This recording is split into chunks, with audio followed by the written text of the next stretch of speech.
Defamation क्या है? Defamation साधारण भाषा में बोले तो अपमान। देखते हैं। डिफेमेशन लॉ ऑफ टॉर्ट का एक भाग है। उसके तहत किसी व्यक्ति की रेपुटेशन को टार्निश करना, धूमिल करना डिफेमेशन कहा जाता है। हालांकि भारतीय न्याय संहिता के तहत सेक्शन 356 के तहत ये एक अपराध भी है। इसमें यदि किसी व्यक्ति की रेपुटेशन, चाहे वो झूठ बोलकर हो, लिख कर हो या किसी और इंटेंशंस के साथ हो, उसे भी डिफेमेशन माना जाता है। अब ज़रा देखें एसेंशियल क्या क्या है। एसेंशियल यानी उसके इंग्रेडिएंट। उसका इंग्रेडिएंट है the statement must be published. यानी कि अच्छा, यहाँ पब्लिश का अर्थ है किसी अखबार में पब्लिश होना नहीं, इसका अर्थ है दूसरे की नॉलेज में आना। The statement must refer to the plaintiff, और उसी व्यक्ति को ही रेफर किया जा रहा हो जिसने मुकदमा डाला है। यानी स्टेटमेंट मस्ट बी पब्लिश मतलब ये स्टेटमेंट जो कि रेपुटेशन को लोअर करती हो यानी नीचे गिराती हो, right thinking member of the society, जो सोसाइटी के राइट थिंकिंग लोग हैं, जो एक सामान्य विचारधारा के लोग हैं, उनके बारे में उनकी नज़रों में किसी के रेपुटेशन को हार्म पहुंचाया जाता है, या उन लोगों को ऐसा प्रतीत होता है उस कार्य से कि वो लोग उसका साथ छोड़ देंगे या उसे मिलना पसंद नहीं करेंगे। एक तो ये है। दूसरा, statement must refer to the plaintiff, और यदि ऐसा कोई वाक्य है, कहा गया, बोला गया, लिखा गया, तो वह उसी को रेफर किया गया जिसने मुकदमा डाला है। ऐसा नहीं कि मतलब एक अन्य व्यक्ति को डाला गया और उसके ऊपर मैं डिफेमेशन का केस ले जाऊं। ऐसा नहीं होता है, वो अलग स्थितियां हैं, उसको भी आगे देखेंगे। डिफेमेशन की दो टाइप हैं, लेबेल और slander.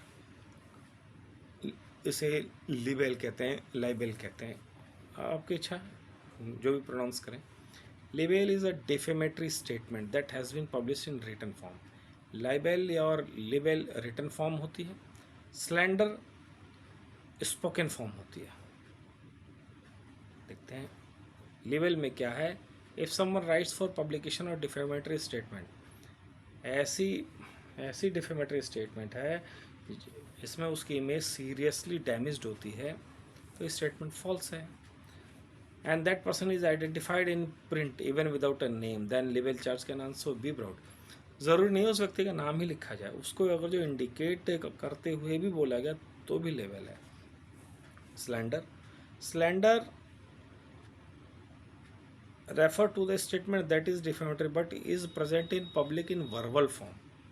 This is little difficult to prove that there is no particular proof of the presented fact. So in this plaintiff must suffer some issues.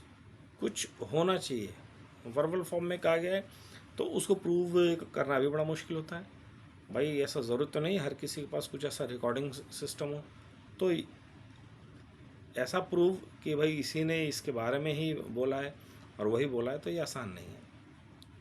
अब आगे देखें कि अच्छा, अगर डिफेमेशन का केस लग जाता है तो हमारे पास डिफेंसेस क्या है।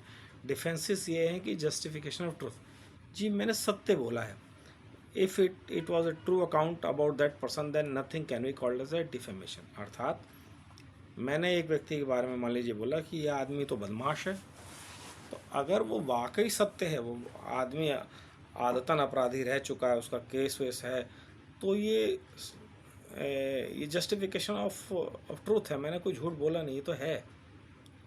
दूसरा, fair comment, the comment must be an expression of opinion rather than assertion of the fact. ये ओपिनियन है। Comment must be fair without any malice, कोई भी मलाइस ना हो, उसके पीछे कोई विद्वेषपूर्वक भावना ना हो और पब्लिक इंटरेस्ट में जारी हो। यदि मैंने कहा या कोई व्यक्ति है उसने ये कहा कि भाई आप जिसको नौकरी पे रख रहे हो उसके विषय में जानो, पता नहीं उसका क्या चरित्र हो, आदतन कहीं अपराधी तो नहीं, तो ये फेयर कमेंट है, ये पब्लिक इंटरेस्ट में है। अगर ऐसा मैंने कोई वाक्य बोला है तो वो और मेरे मेरे मन में कोई विद्वेषपूर्वक भावना भी नहीं है, और ये पब्लिक इंटरेस्ट में है, लोग जहाँ उसको नौकरी मिली है उन लोगों के इंटरेस्ट में है, तो ये फेयर कमेंट माना जाएगा। तीसरा प्रिविलेज। अच्छा, प्रिविलेज में क्या होता है? Right to freedom of speech है सबको बोलने का। हालांकि अपोजिट का, प्लेंटिफ का भी राइट टू रेपुटेशन है, लेकिन कहीं ऐसी भी जगह हैं जहाँ पे ये प्रिविलेज किया जाता है, जैसे पार्लियामेंट प्रिविलेज। पार्लियामेंट में कुछ भी बोलो उसके ऊपर कोई केस नहीं चल रहा है। या जुडिशल प्रोसीडिंग, यानी जुडिशल प्रोसीडिंग यानी अदालत में दिए गए कि किसी बात का कोई भी डिफेमेशन नहीं होगा। या स्टेट कम्युनिकेशन। स्टेट कम्युनिकेशन यानी किसी पत्र व्यवहार में, स्टेट के पत्र व्यवहार में, खुफिया डिपार्टमेंट में, या राज्य की किसी सेवा के दौरान, और जो किसी ने किसी के ऊपर कोई रिपोर्ट बनाई है, तो ये नहीं कहा जा सकता कि मेरे बारे में गलत रिपोर्ट बनाई है, वो सरकार की सेवा में किए गए कार्य का है। तो आज का टॉपिक था डिफेमेशन। उम्मीद है समझ में आया होगा आपको।